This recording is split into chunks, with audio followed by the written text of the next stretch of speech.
Hey, it looks like I'm going live. You know the drill. I'm going to give it just a second. It's rotating. And we're going to just see if it pops over. And look, it looks like it has. Oh my gosh, I'm live. Hi, I'm Sandy Rask. And this is the Food 2.5 kitchen. We're at home today. We're still doing our Thanksgiving special. And tonight we're going to do some really fun stuff. Tonight is green beans, which I think kind of get this second-class citizenship on the whole Thanksgiving menu. I want to bring them more to the forefront. And I'm going to show you one of my dishes that's, hey John Clark, so nice to see you. One of my green bean dishes, I'm going to actually do Carla, yay! One Angel, so nice to see you. Oh my gosh, I just love having you all on. And it feels like, I feel like I've been celebrating Thanksgiving since the beginning of November. This has really been just wonderful. Rosemary, so beautiful to see you. How are you holding up these days? I think about you often. But tonight is green bean night. I'm going to do one of the dishes with green beans, but I'm actually going to do the other one with asparagus, and you're going to see how interchangeable these two vegetables are, and how really versatile my two recipes are.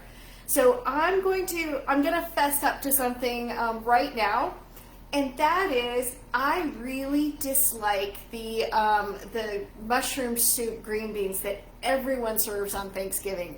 I know I'm wading into territory that is family tradition, and it's important to many people. So if you're one of those, just avert your eyes and ears and enjoy the recipes for what they are. But to me, I think green beans have such a beautiful texture.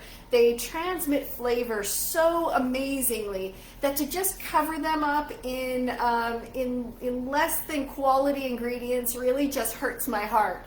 So if you're going to do that casserole, I highly suggest do your green beans, roast them or saute them, saute some really beautiful mushrooms to serve with them, and then do some fried shallots or some fried onions to put on top of them. I think that, and if you throw a garlic clove in with it, I think that is far superior than anything that Campbell's has ever come up with.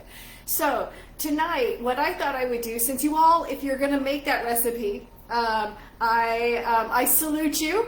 And if you aren't, and you're looking for something different, or if you're just looking for some different green bean recipes to use any other time but Thanksgiving, I've got two here that are really good. I'm going to make roasted green beans that have a little bit of a coating on the outside of them of almond flour and pecorino romano cheese. It is decadent.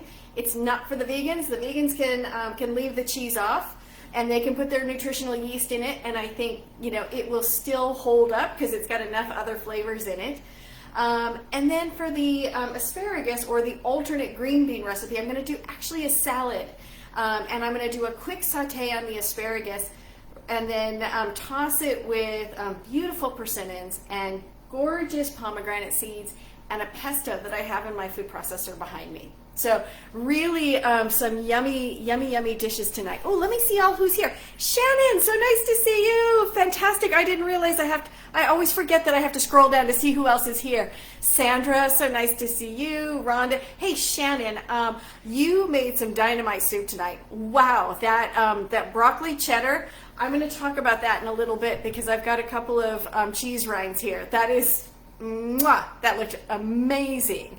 So, oh yeah, and I know you love asparagus. That's fantastic. Lisa, so really nice to see you.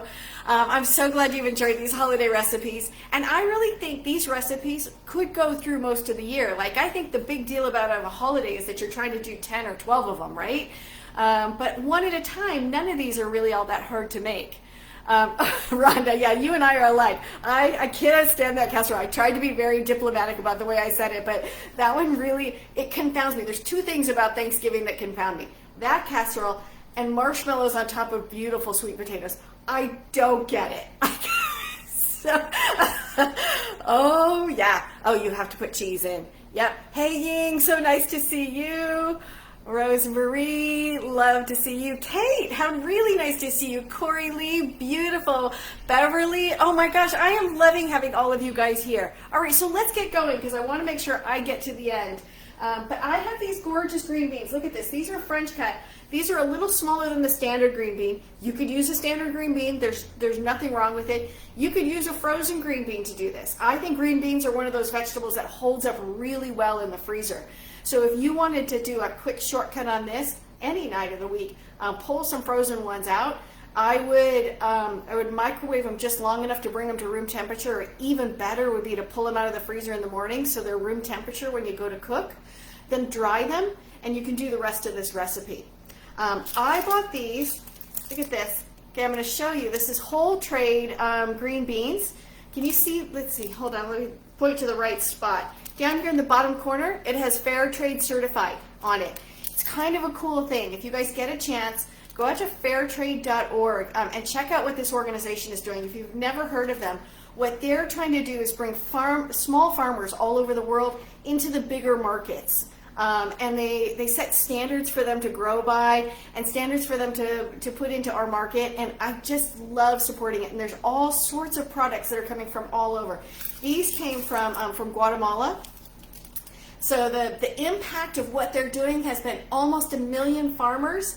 And from 45 countries. I was just looking at my notes to make sure I got the numbers right. So it's just shy of 1 million farmers have had their whole financial picture changed by this organization, which just makes my heart happy. So I've got really, really good green beans today. I took them out of the bag and I've washed them. And you're going to see what I'm going to do to them is not very elegant. What you could do is, you can cut both ends. Here, let me just show you. So you cut both ends and then make them really nice. What I'm going to do is just line them all up and roughly cut them all about the same length. And I know it's a little bit not so elegant as cutting them one by one, but come on, let's get real, right? So now I've got a whole bunch of them that are going to look really pretty in the bowl because they're about the same length. Okay, then over here, this is going to go into the oven. So what I've done is parchment line a baking sheet because, I'm a little bit lazy when it comes to dishwashing. And I just love this, the unbleached parchment paper. You can get like 200 sheets for like, I don't know, $8 or $10 on Amazon. And then I've drizzled some avocado oil right on here already, just maybe like a tablespoon of it. Now, because we're going to roll the cut green beans in it. Then that breading, we're going to call it breading, even though it's almond flour and cheese, is going to stick to it so much better. So, more green beans. We're going to make a little mess on the cutting board. These are going to take about 15 minutes in the oven. The nice thing is, remember, the theory is the smaller the cut, the faster in the oven. For green beans, the skinnier. These skinny ones cook so fast. So you don't need a ton of time. So if on Thanksgiving you're kind of stacked up with dishes, and you need your oven space, get these done early, and then you'll have plenty of space for any of your other casserole dishes that you're choosing to do. Okay. This is, and if I didn't say this earlier, this is 2 bags, so it's about 1 pound. All right? And 1 pound, look, you're going to get a really nice bowl. This will probably easily serve, 8 people, depending upon how many other dishes you have. Okay? All right, so now into the olive oil, make sure everything's coated. I've got a few of them, a few runners. Okay, then let's make the breading that's going to go on top of it, and we're just going to get those into the oven, and we're kind of done with one whole dish. All right, so in here I've got almond meal. So there's almond meal and almond flour.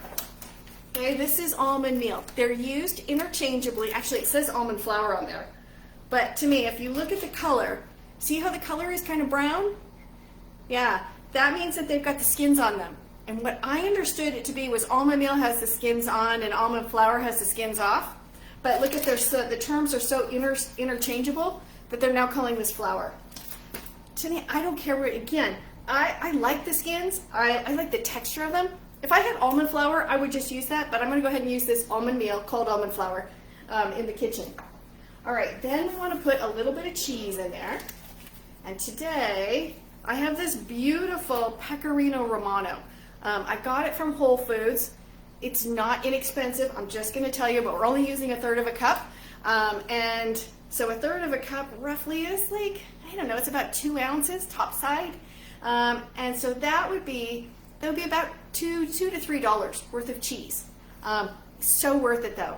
You could use just a little bit of this Pecorino Romano and it gives it a massive flavor. And you could spend less and get your pre-grated Parmesan and use that, but you're gonna use a lot more to try and get the same flavor that I'm gonna get off of just a couple ounces. But then, look at this, all right? So this doesn't look so pretty, but what that is the rind on that cheese. And I've got Parmesan that I used in the pesto. And I've got the same thing, I've got the rind. Look at that. So I've graded down to, I've left about, maybe 1/4 inch on both of these.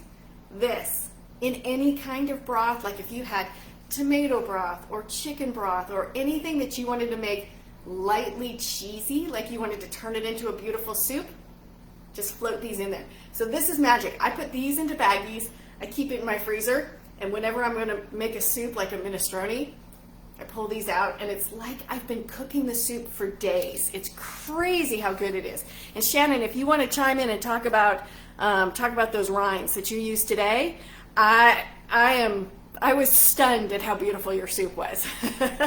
So there we go. Okay, so Christina, nice to see you. Annette, so good to see you. Yes, I am a cooking mamacita today. I love it. Amy, so nice to see you.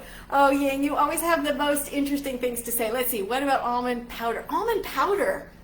Almond powder. Now, that sounds to me like it's super finely processed. I don't know. I'm going to have to look that one up. Keep me on that, because I've never seen... powdered almond butter. So they take almond butter and then they dehydrate it and they turn it into a powder. So that makes more sense. Now, be careful with those almond butters because they're going to have a ton of oils added to them. So that powdered almond is different than almond flour or almond meal. Not bad, just different. Okay? All right, beautiful. Okay, so I'm going to take, I've used the grater. I probably should have used the small grate, but I used the large grate. So you can see I've got cheese. I'm going to equal the volume. Here, let's do it up here so you can see it. Equal the volume of the almond meal with cheese. And I'm going to try and break this up just a little bit as I put it in there. It's pretty soft, just so that the grates are not as big compared to the almond flour. Put a little bit more. Yeah, you can see this is super soft. So it is not that big, and the fragrance coming off of it is crazy. So the only thing left to add to this is we're going to add salt, pepper, and a little bit of thyme, because thyme kind of goes with the spice profile that we've been using in our Thanksgiving meal. So a little bit of thyme, a little bit of salt. You don't need a lot because you've got that cheese is pretty salty. And then pepper. And I'm going to double up the pepper because I just think it needs it to balance out the saltiness. All right, and that's what that looks like. So now what we're going to do, and I really think, I'm looking at the volume of green beans, I'm not even going to need all of this. So we'll put some of it on and see how it goes. Oh my gosh, look at that! Okay, let me hold one of these up so you can see what this is going to look like. This cheese is going to melt on here. Let's get this all coated and I'll show you what one looks like. See? It doesn't look like much, but when it comes out of the oven and that cheese has melted and that almond flour is going to get crispy on there and this oil is helping it kind of hold on. You could use EVOO if that's what you have in the house. Beautiful. All right, so we've got everything coated just a little bit. We're going to take some of the loose stuff and go over the top. You want to make sure everything's in a single row so that it roasts properly in the oven. And that is it. Let's get these babies into the oven. All right, and then oven I've got set at 425. Again, I'm using the convection bake because I have it. It'll make it go a little bit faster for me so that I can get it to the finish line and show you what it looks like. But they're just going to come out crispy and done. They'll be beautiful. And you'll see, I have a little bit left. I could probably get another package of green beans in for that much. All right, so then the next, and let's turn the heat up on the pan. The next one that I have for you, like I said, it's going to be asparagus, only because I've got to eat this food. And I didn't want to eat 2 green bean dishes over the next couple of days. Oh, the other thing is, those leftover green beans, those are going in my big ass salads for this week. Like, they'll be so, so good. All right. Okay. Ying, it says it claims to have 93% less fat. I would say 93% less fat than peanut butter would be my guess. But you have to figure out what you're comparing it to. All right. So I've got asparagus. I got these beautiful skinny ones, and I've got to rinse these real fast. Again, I got these whole tray, right? So we feel good about where these were grown, how they were grown. Look at how cute these are. I tend to like the skinny ones over the thick ones. I think that they're easier to cook with. I think they're more delicate in flavor, and they're just good. Give me 1 second. I'm going to turn water on.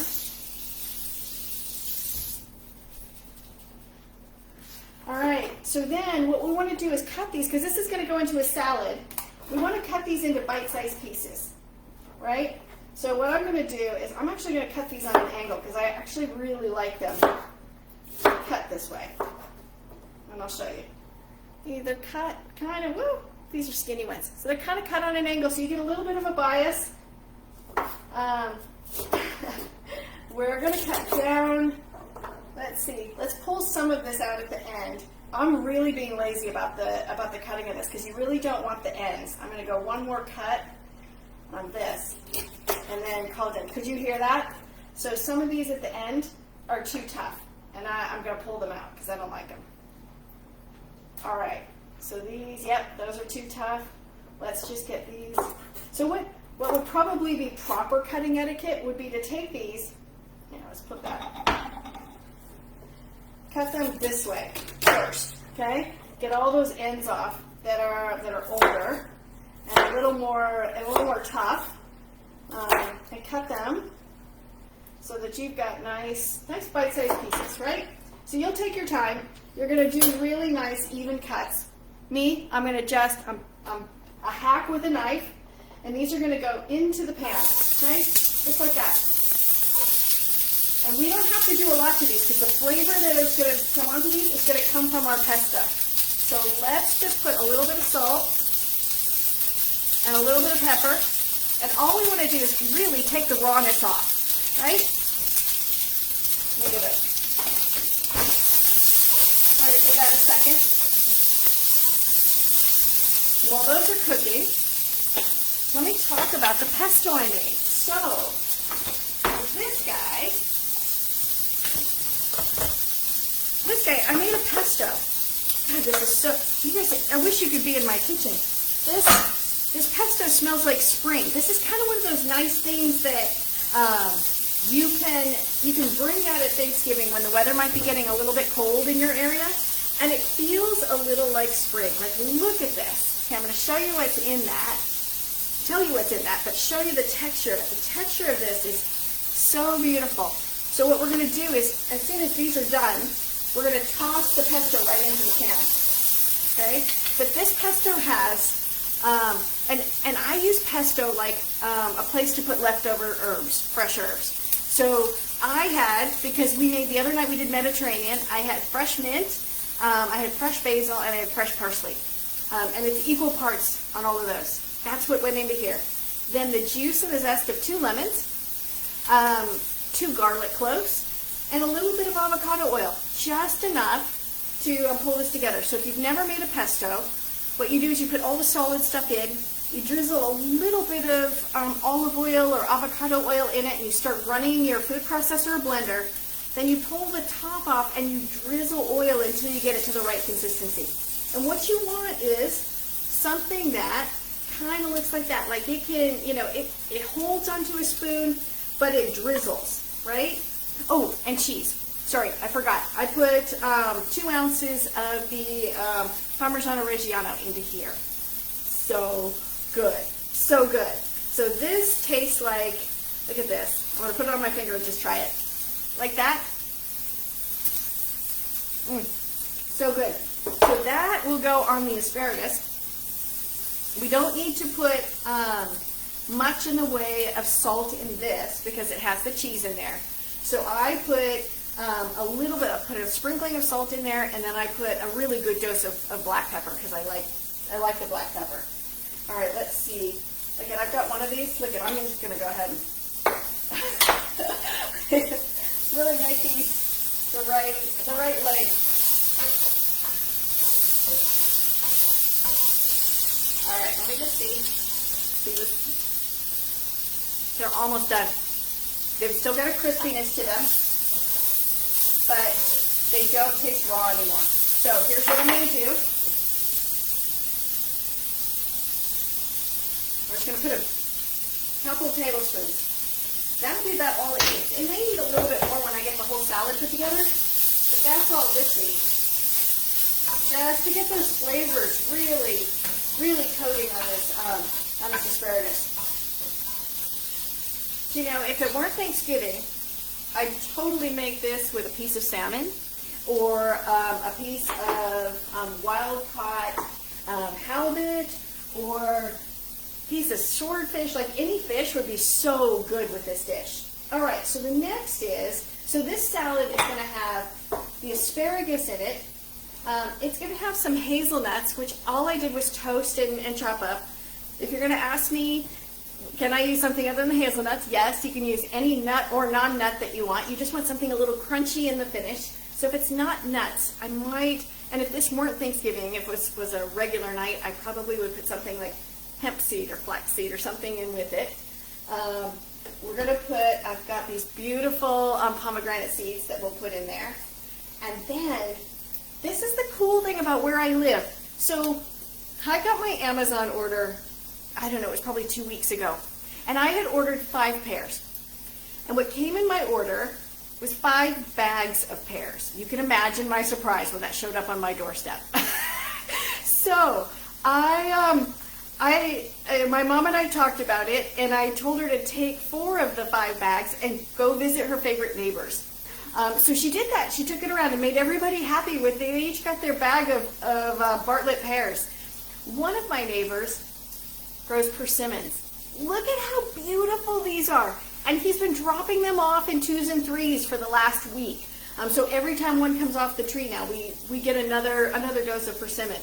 So I was going to do, this salad would be really good with orange segments that you can cut. But I had these gorgeous persimmons, so I thought, let me show you what these look like. Grown organically right in my neighborhood.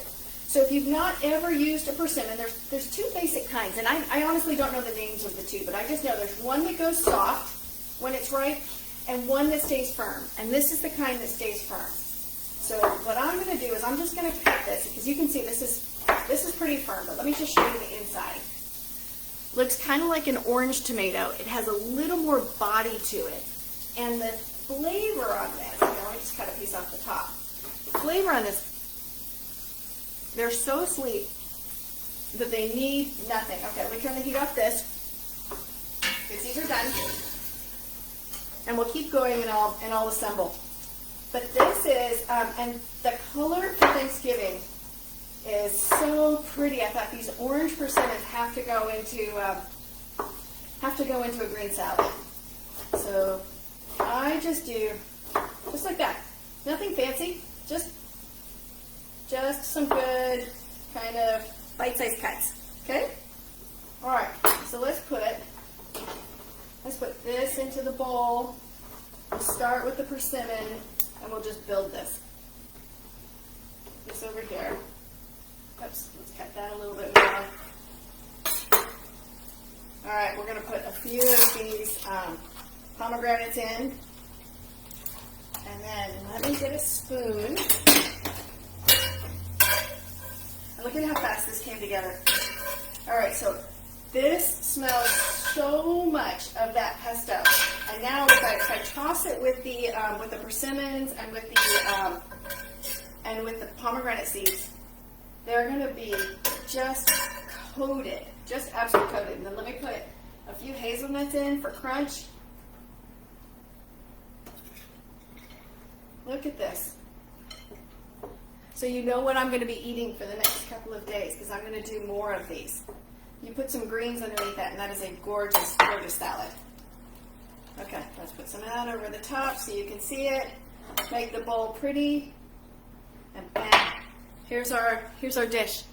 Look at how pretty that is. How do you tell when persimmons are ripe? That's the hard question, okay? You don't really know on this type. And I think, as I was standing here, I think the name of this one is Fuyu, I think. Let me do a little more research on that. But you don't. You have to kind of cut into it, and because there's no real fragrance on the outside. They're about the same texture, unripe to ripe. I just tend to go off the color and I cut them. And if I cut into them, I just go ahead and use them. If they're not sweet, they're still tasty. It's more like eating a tomato in your salad. I put salt on them, I throw them into the salad, and I just enjoy them. But oh my God, they're so good. All right, let's see. I'm gonna do one of these that has a little bit of the hazelnut dust and a little bit of the pesto. Let me just show you.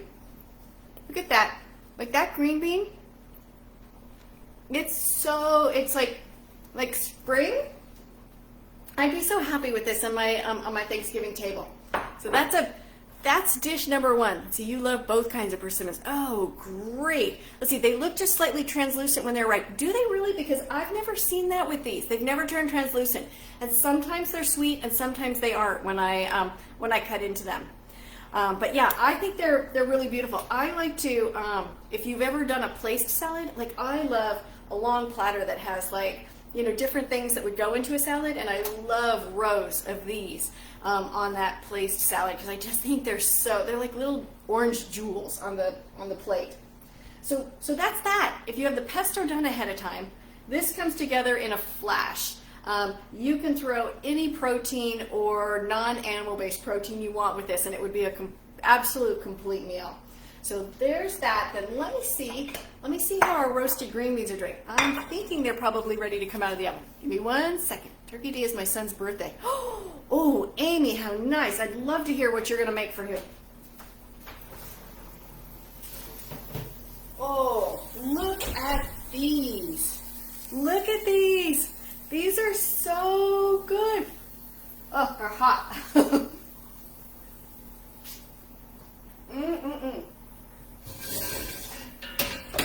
Oh my God. These are so good. All right. Let's put some of these on the plate. Let me show you what these look like. These are like yummy and crispy and cheesy. They're so good. I do not know why you would do the Campbell soup version if you could do something like this.